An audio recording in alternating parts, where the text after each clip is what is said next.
ശാരദാ മുരളീധരൻ മാം, ഈ വേടൻ്റെ വിഷയം ഉണ്ടാവുന്നത് നിർഭാഗ്യവശാൽ മാഡം റിട്ടയർ ചെയ്യുന്ന ദിവസത്തിന് തൊട്ടടുത്ത ദിവസങ്ങളിലാണ്. ഞാനിതിങ്ങനെ ആലോചിക്കായിരുന്നു, ഒരുപക്ഷേ അതിന് തിരക്കുകളൊക്കെ ആയിരിക്കും, അത് ശ്രദ്ധിക്കാൻ കഴിഞ്ഞിട്ടുണ്ടോ എന്ന് എനിക്ക് സംശയമുണ്ട്. അതിനെ ചൊല്ലി പല ചർച്ചകളും നടക്കുന്നുണ്ടല്ലോ.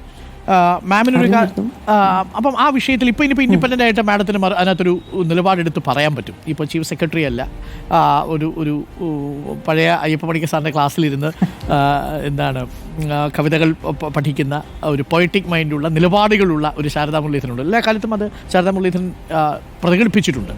ഈ വേടൻ്റെ കാര്യത്തിൽ യഥാർത്ഥത്തിലൊരു എന്താണ് സംഭവിച്ചത്? ഒരു ജാഗ്രത കുറവുണ്ടായി എന്ന് തോന്നുന്നുണ്ടോ? ഒരു പൊതുബോധത്തെ തൃപ്തിപ്പെടുത്താൻ ചിലപ്പോൾ പറ്റിയെന്ന് വരില്ല, പക്ഷേ എങ്കിലും ഒരു ഓവർ ഡൂയിങ് സംഭവിച്ചിട്ടുണ്ടോ ശാരദാ മുരളീധരൻ വിഷയത്തിൽ?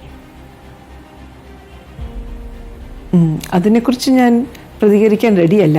എങ്കിലും പറയാം, നമ്മൾ ഇപ്പം ഞാൻ ഇറങ്ങിപ്പോകുന്നത് ഇപ്പം 30-ാം തീയതി ഇന്നലെ അവസാനം നടന്ന CMൻ്റെ മീറ്റിങ്ങിൽ പങ്കെടുത്ത് നമ്മൾ സംസാരിച്ചത് നോ ടു ഡ്രഗ്സ് ക്യാമ്പയിൻ്റെ അതിൻ്റെ ആക്ഷൻ പ്ലാനിനെ കുറിച്ചാണ്.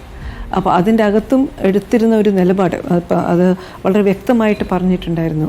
ഇപ്പം ഡ്രഗ്സ് എന്ന് പറയുന്നതും തന്നെ നമ്മൾ ഇപ്പം ലഹരി എന്ന് പറയുന്നതിനെ നമ്മളൊരു സ്പെക്ട്രമായിട്ട് കാണേണ്ടതുണ്ട്. ഇപ്പം ഡ്രിങ്ക് ആയാലും മയക്കമരുന്നിൻ്റെ കഞ്ചാവായാലും MDMA ആയാലും ഇത് ഒരേ തട്ടിലുള്ള ലഹരി പദാർത്ഥങ്ങളല്ല. അത് പല തട്ടുകളിലും പലതരത്തിലുള്ള പല ലെവലിലാണ് ഇത് ദൂഷ്യം ചെയ്യുന്നത് എന്ന് നമ്മൾ തിരിച്ചറിയേണ്ടതൊന്ന് നന്നായിരിക്കും.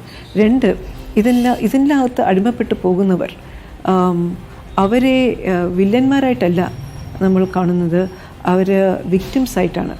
അപ്പോൾ അവരെ കൈചേർത്ത് പിടിക്കുക, സംരക്ഷിക്കുക, റീഹാബിലിറ്റേറ്റ് ചെയ്യുക, ഇതായിരിക്കണം നമ്മുടെ സമീപനമെന്ന് ഇന്നലെ തന്നെ ബഹുമാനപ്പെട്ട മുഖ്യമന്ത്രി വളരെ ശക്തമായിട്ട് പറഞ്ഞു.